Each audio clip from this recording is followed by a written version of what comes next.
સમય સમય એક દુનિયાનો એક માત્ર એવો ખજાનો છે કે જે દરેકને સમાન મળે છે, સરખો જ મળે છે, પણ દરેકને તેનો ઉપયોગ સમાન રીતે થતો નથી, કોઈ કરતું નથી. સમય કોઈનો મિત્ર નથી અને કોઈનો શત્રુ પણ નથી. સમય એ ફક્ત સાક્ષી છે, તમારા નિર્ણયો અને તમારી આળસ, તમારી મહેનત. તમે કહો હજુ સમય છે, પણ સમય ક્યારે કહેતું નથી કે હું તો તમારી રાહ જોઈશ.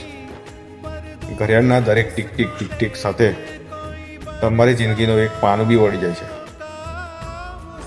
જે આજે તક ગુમાવે છે એ કાલે નસીબને દોષ આપે છે.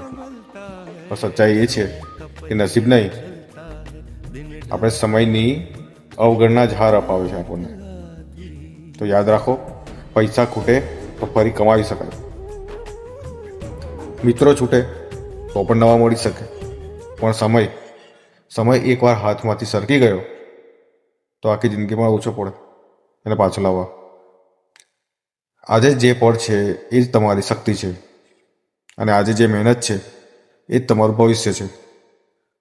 માટે સમયને ઇજ્જત આપો, કારણ કે એક દિવસ સમય જ તમને ઇતિહાસ બનાવશે, કાં તો પછી એક પસ્તાવો બનાવે. તમારે નક્કી કરવાનું છે.